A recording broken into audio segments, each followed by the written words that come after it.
The HOA board said insurance was a waste of money. Karen, clipboard in hand, confidently assured everyone that our brand new community clubhouse was completely safe, no backup plan needed. "Trust me," she said. "Nothing could ever go wrong," but none of us knew what was coming. Dark clouds gathered over our suburban streets. A storm, violent and unrelenting, rolled in faster than anyone expected. The wind howled like a freight train, and the first raindrops turned into sheets of water that battered our windows. Residents stepped outside, hearts racing, watching the sky darken as the storm grew, and then it happened. In less than 3 minutes, everything changed. The clubhouse, our pride and our gathering place, was ripped apart. Walls crumbled. The roof was torn away. Furniture flew 2 streets over. Couches, tables, and even decorations scattered across the neighborhood like confetti in a hurricane. And Karen? She stood frozen, clutching her clipboard, eyes wide as neighbors screamed, "What do we do now?" No insurance. No safety net.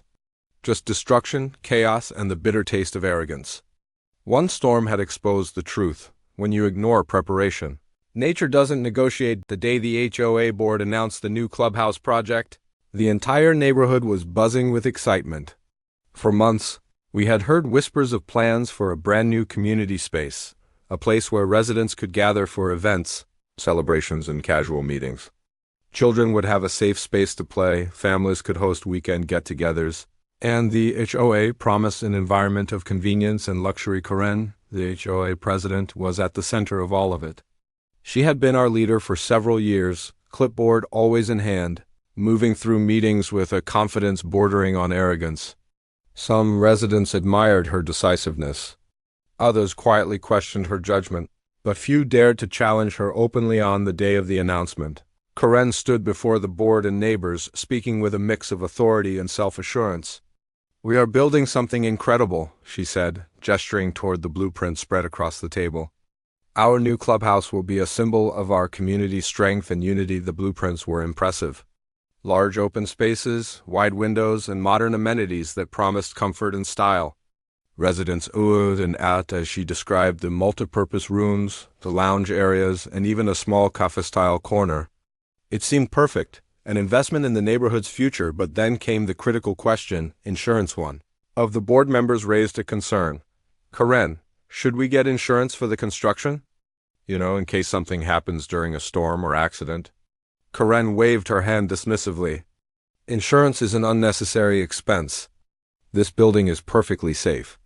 The construction company is reputable, the plans are solid, and honestly, a storm would have to be catastrophic to cause any real damage." Her voice carried that trademark confidence that often silenced objections. "But storms have been getting worse every year," another resident said, a hint of worry in their voice. "What if—" "Trust me," Karen interrupted, clipboard tapping lightly. "We don't need it. The money saved on insurance can go into upgrading the furniture and amenities. It's a better investment for all of us." Reluctantly, the board nodded. Karen's word was final. Her confidence seemed infectious, enough to ease most doubts. Within a week, the construction contracts were signed, the blueprints approved, and work began. The construction site became the hub of the neighborhood. Children would ride their bikes past the partially built walls, waving at workers.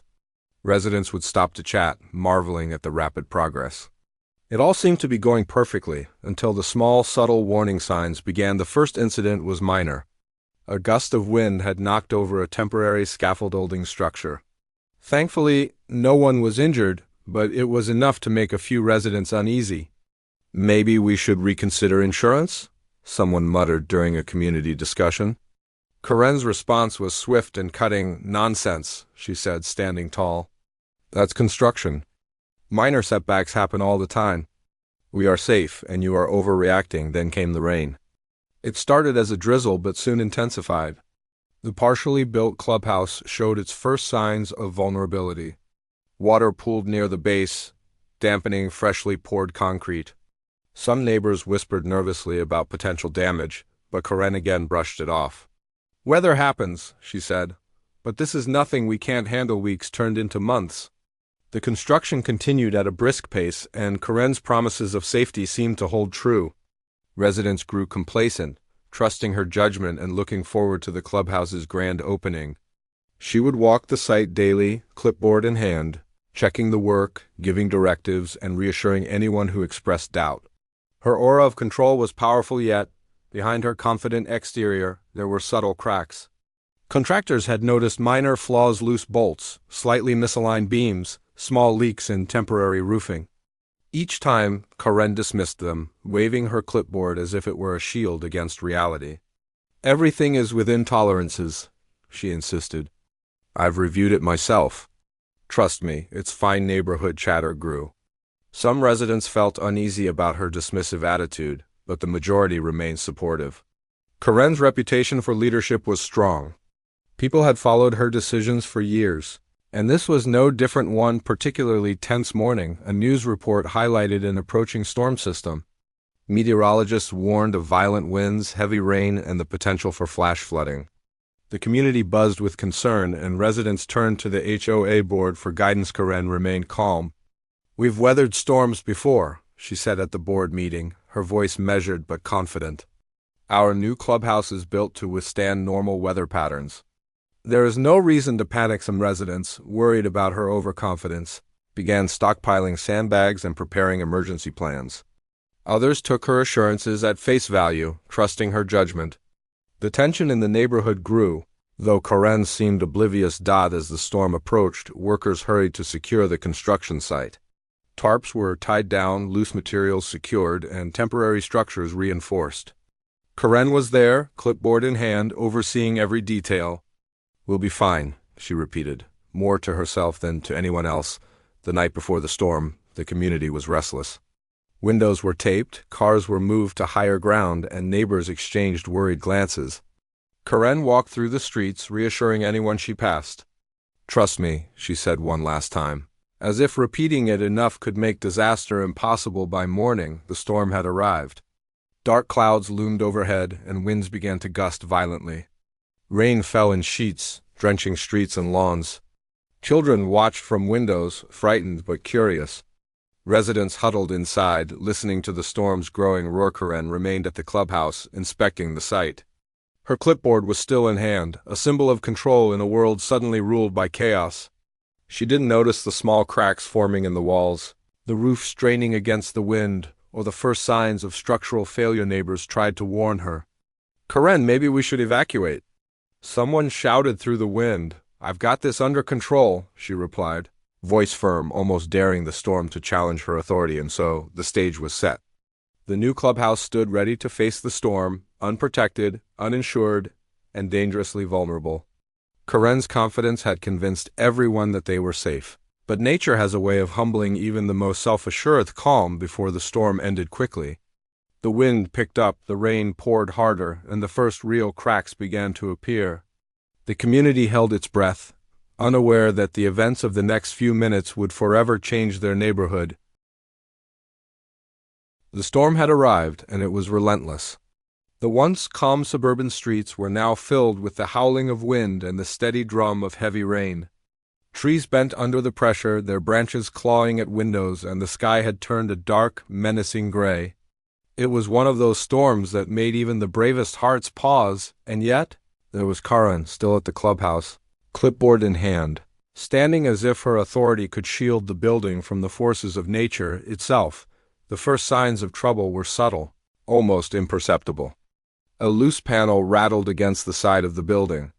The temporary scaffolding shuddered as gusts of wind tore across the site. Inside, small leaks began to drip onto the polished floors.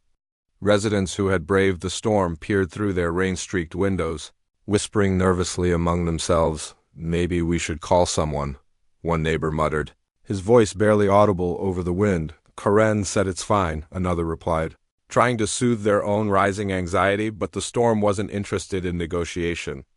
With every passing minute it grew stronger, testing the clubhouse in ways no one had predicted. The wind whipped through the incomplete walls, twisting loose construction materials like paper in a tornado. Rainwater pooled in corners where it shouldn't, creeping under doors and soaking the freshly laid flooring. Karen, however, remained resolute. She walked the perimeter, tapping her clipboard as though marking off a checklist would somehow assert control over the chaos. "It's just a little wind and rain," she called to a trembling neighbor. "You're overreacting." The building is sound, but even her voice betrayed a hint of unease.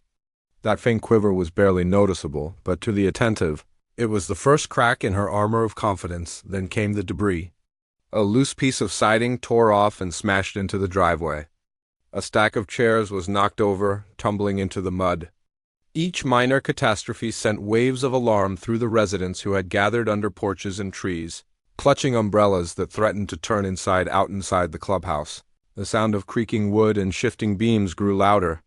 Water dripped steadily from the ceiling, forming tiny puddles that quickly spread. Corinne's clipboard became wet, the edges curling as she continued her futile inspection. Her attempts at reassurance, it's fine, rang hollow against the storm's roar outside. The neighbors debated what to do. Some wanted to evacuate. Others thought they could help stabilize the site.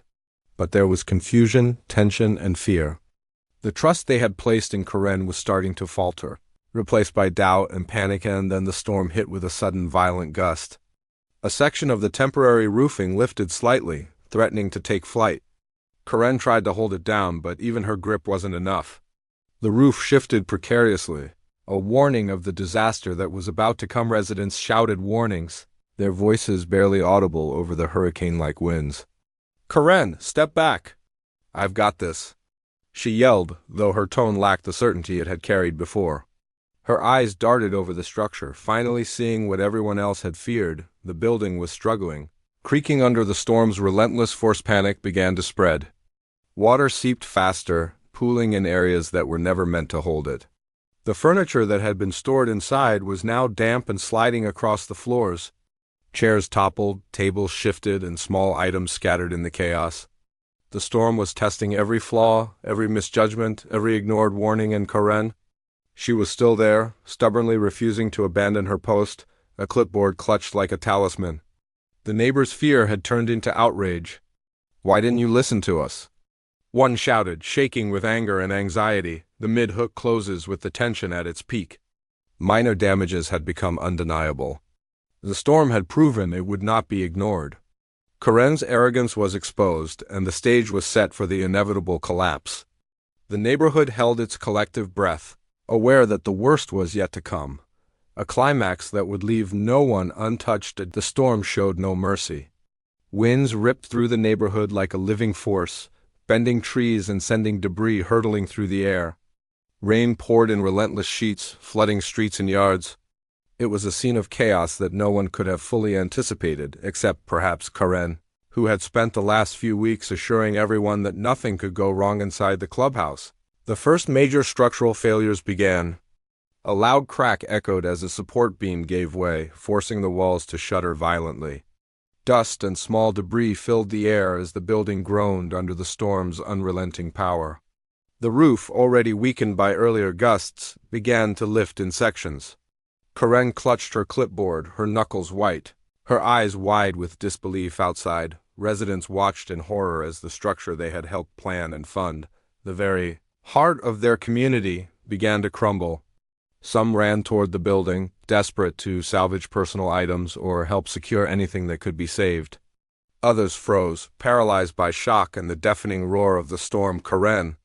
The roof!" Someone screamed, pointing at the section already lifting. Corinne tried to remain calm, but the confident exterior she had maintained for months was cracking. "It's fine. Stay back," she shouted, though her voice sounded small against the hurricane-like winds. The first pieces of debris broke free. Shingles, chairs, and even small furniture flew from the site, landing in yards, driveways, and streets 2 blocks away. The neighborhood transformed into a chaotic battlefield, with flying objects turning the once peaceful community into a dangerous gauntlet inside the clubhouse. Water poured in through the broken roof, flooding rooms and drenching the furniture. Tables tipped over, couches slid across the floors, and loose objects became missiles. Residents who had braved the storm to help were forced back by the sheer intensity of the winds and rain. Every second, the building's stability worsened. Corinne's clipboard slipped from her grasp and was carried away by the wind, landing several feet away in a puddle. She reached for it instinctively, but was knocked off balance by another gust. For the first time, she truly felt powerless. Her words of assurance were meaningless now. Nature had proven its dominance from the street. Neighbors tried to take action. Some ran to rescue small items, others attempted to help Karen, but the storm had turned the situation into an impossible challenge. The combination of wind, flying debris, and flooding made every movement risky. Screams and shouted warnings filled the air, blending with the relentless roar of the storm. Then came the collapse. One entire wall buckled under pressure, hitting the ground with a tremendous crash. The sound echoed across the neighborhood, followed by clouds of dust and debris. Inside, the space that had been a symbol of community pride was now a nightmare of twisted wood. Broken glass and flying furniture. Karen remained standing, drenched and shaking, her clipboard useless at her feet. She tried to direct people, but the chaos was too overwhelming. "Everyone, get back," she shouted, but even her own voice could barely cut through the noise. The storm continued its assault, tearing away more of the roof, crumbling walls, and scattering every piece of furniture. A small bookshelf toppled, sending books skittering across the wet floor. Tables and chairs were thrown like toys in a storm, landing meters away, destroying whatever lay in their path. Neighbors shouted, some blaming Karen directly for ignoring warnings. "You said we didn't need insurance. You said it was safe," one yelled, voice cracking with anger and fear. I didn't know it would be this bad," Karen cried, her confidence shattered, replaced by panic and regret. The destruction spread beyond the clubhouse. Rainwater pooled into neighboring yards, flooding gardens and driveways. Loose debris from the buildings struck parked cars, denting panels and breaking windows. The wind tore at trees, sending branches crashing down on fences, cars, and even mailboxes. The once idyllic street looked like a war zone amidst the chaos. Small acts of heroism emerged. Residents formed human chains to rescue trapped furniture, grabbed children from yards in danger, and guided others to safety. Their fear and anger were tempered by determination. But every attempt was met with the storm's brutal resistance inside. Karen finally realized the depth of the disaster. Her clipboard had been destroyed, her plans and notes swept away. The building she had championed, defended, and insisted was safe had become a total loss. Water poured in through every opening, furniture floated, and walls continued to buckle. The storm's intensity showed no mercy. The roof completely detached, flying across the street and landing in a neighbor's yard. A large section of the wall collapsed entirely, sending debris scattering in all directions. The community's hopes for the clubhouse were obliterated within minutes from the street. Residents screamed at Karen, demanding answers. Why didn't you listen? Karen could only watch as the truth became painfully clear. Her arrogance, her overconfidence, and her dismissal of basic safety precautions had put everyone in danger. The lack of insurance meant that the financial consequences would be devastating. The storm had revealed a painful lesson. No amount of confidence could withstand nature's power when preparation was ignored. By the time the storm passed, the clubhouse was unrecognizable. Walls were gone, the roof was destroyed, and debris was scattered across the entire block. Neighbors stood drenched, shocked, and angry. Karen remained, soaked and trembling, her clipboard gone, her confidence evaporated. She had promised safety and certainty, but all she could offer now were apologies and empty reassurances. The conflict was complete. The storm had claimed its victory. Karen's arrogance had been exposed, and the neighborhood was left to face the aftermath. It was a moment of fear, anger, and helplessness, but also the beginning of a realization that preparation, caution, and accountability were not optional. The storm had passed, but its damage left a scar on the neighborhood that would not fade quickly. Streets were littered with debris, trees uprooted, and yards waterlogged. The clubhouse, the pride of the community just hours ago, was now a pile of splintered wood, twisted metal, and ruined furniture. Residents emerged from their homes, drenched, shaken, and shocked by the sheer scale of destruction. Karen stood near the rubble, her clipboard long gone, her perfectly coiffed hair soaked and plastered to her forehead. Her confident demeanor had completely vanished. She could feel the weight of every eye on her, each glare a sharp reminder of her failure. She had promised safety, certainty, and a community space for everyone, but the storm had made her promises meaningless. "Karen, look at this." "What were you thinking?" shouted Mrs. Thompson, a longtime resident whose children had played in the clubhouse the week before. She gestured at a smashed table, its splintered wood soaked and unusable. You told us we didn't need insurance. You told us it was safe. Karen's throat tightened. Words failed her. She had no defense strong enough to match the anger, fear, and frustration of the residents. Her usual poise was replaced by trembling hands and a panicked gaze scanning the ruins around her everywhere she looked. She saw consequences she could not undo. The floors were soaked, walls collapsed, and windows shattered. Furniture that had been carefully chosen and paid for by the community lay in ruins, scattered across the mud-streaked yard. Even minor items like decorations, books, and kitchen appliances were damaged beyond repair from the street. Neighbors gathered in clusters, discussing what could have been done to prevent such devastation. "Insurance would have saved us," muttered one man, kicking a soaked chair in frustration. "All we needed was basic coverage, and now we have nothing." Karen tried to speak, but her voice cracked. I didn't think it would happen." Another neighbor interrupted, anger dripping from her words. "We trusted you. We followed your advice." Children wandered among the debris, some crying, others silent, stunned by the sudden change from excitement to destruction. The sense of safety the community had felt was gone, replaced by fear and disbelief. Karen's arrogance, once a shield that kept questions and doubts at bay, now made her the focal point of outrage. The financial implications became immediately clear. The clubhouse had no insurance. Every repair, every replacement, every piece of lost furniture and equipment would now come directly out of residents' pockets, or, worse, remain unreplaced. The weight of responsibility fell squarely on Karen's shoulders. She tried to justify her decisions. We saved money for the community," she stammered, her words weak against the chorus of accusations. "It wasn't your money," someone shouted. "It was ours. And now it's gone." The storm's aftermath wasn't limited to property damage. It exposed the flaws in leadership, the arrogance of ignoring warnings, and the cost of overconfidence. Residents who had once trusted Karen now questioned every decision she had made. Meetings that had been filled with nods of approval were now filled with shouts, finger-pointing, and demands for accountability. Neighbors began to organize themselves. Volunteers formed chains to clear debris, salvage what could be saved, and help those whose homes or yards had been damaged by flying rubble. Even in the chaos, small acts of bravery and unity shone through. But for Karen, every action of the residents was a reminder of what she had failed to prevent. Social media in the community exploded. Photos and videos of the destroyed clubhouse were shared, each image accompanied by captions highlighting the lack of insurance and the failure of leadership.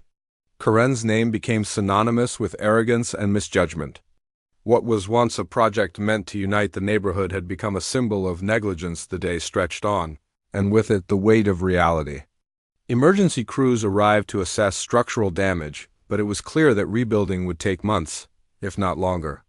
Contractors shook their heads at the extent of the destruction, noting that much of what had been built could not be salvaged. Karen wandered through the site, almost in a daze. Her clipboard, her authority, her confidence, all had been stripped away in a matter of minutes. Residents approached her cautiously, some asking for explanations, others just venting anger. I tried to make the right choice," she whispered, but no one was listening. Her words were drowned out by the storm of questions, accusations, and disappointment. The climax reached its emotional peak when Mrs. Thompson approached her, holding the remains of a chair her children had loved. "This was supposed to be for them, Karen," she said softly, tears in her eyes. "All of it. Gone. And it could have been prevented." Karen's face paled. For the first time, the weight of consequences hit her fully. The storm had not just destroyed a building. It had shattered trust, disrupted lives, and exposed the danger of arrogance unchecked by responsibility across the neighborhood. Residents began assessing damages in earnest. Cars were dented by flying debris. Gardens were flooded. Fences destroyed. And through it all, the common refrain was clear. If insurance had been purchased, much of this could have been mitigated. Karen's decisions had placed everyone in unnecessary danger. And now the results were undeniable. Even as cleanup efforts began, the emotional impact lingered. Community members comforted each other, shared resources, and started planning for repairs, but their resentment toward Karen simmered just below the surface. The once celebrated HOA president had become a symbol of failure, and rebuilding the neighborhood's trust would take far longer than reconstructing the clubhouse by evening. The storm's fury had subsided completely, leaving behind silence broken only by the sound of water dripping from shattered beams and the occasional sigh or muttered curse from a frustrated resident. The clubhouse was no longer a symbol of unity and pride. It was a raw, open reminder of what happens when arrogance outweighs preparation. Karen stood at the edge of the debris, soaked and exhausted. She had survived the storm physically, but her reputation, authority, and credibility had been obliterated. The reality of her choices, dismissing warnings, refusing insurance, and overestimating her control, had culminated in total disaster. The climax of this story was clear. Nature had no regard for confidence or bravado, and the consequences of ignoring caution had been devastating.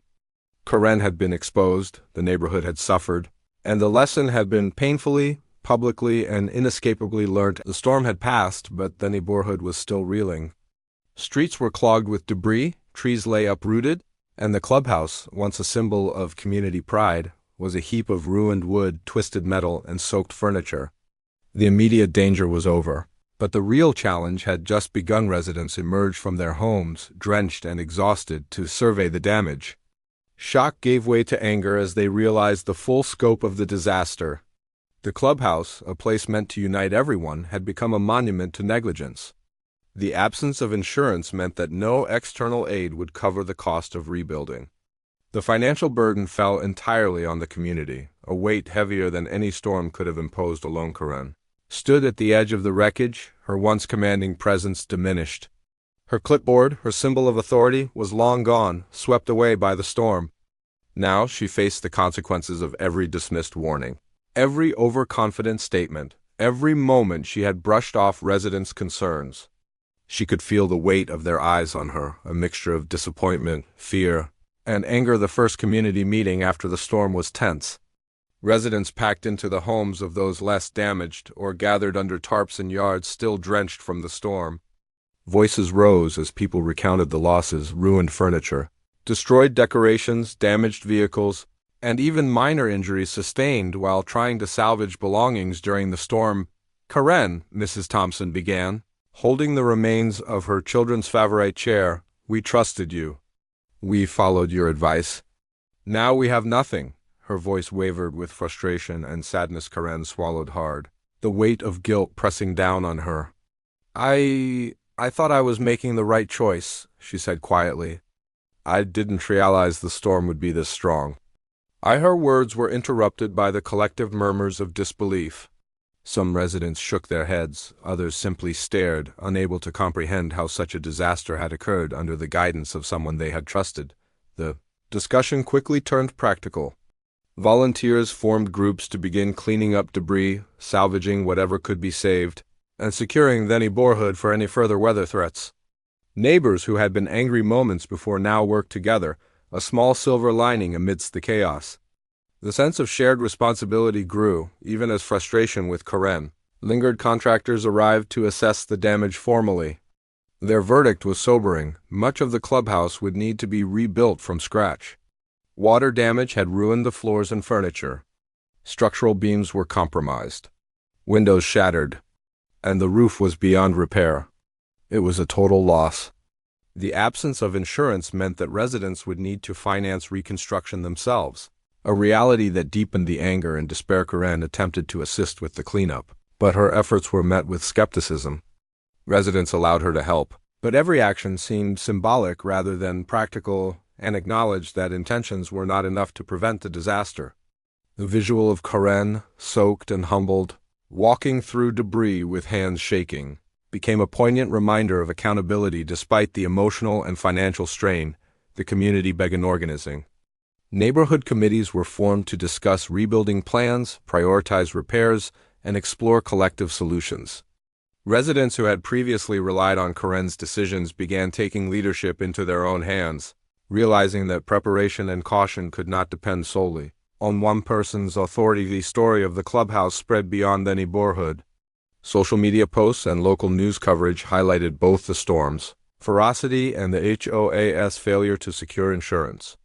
Karen's overconfidence and disregard for warnings became a cautionary tale, and then Iburu's ordeal drew attention from other communities seeking to avoid similar mistakes for Karen. The public scrutiny was crushing. She received messages from residents, neighbors, and even contractors reminding her of the consequences of her decisions. There was no easy escape from responsibility. The clubhouse had been a point of pride, and now it was a lesson in humility.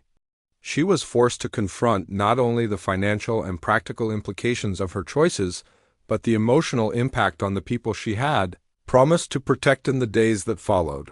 Residents worked together to salvage and secure belongings, remove debris, and stabilize damaged structures.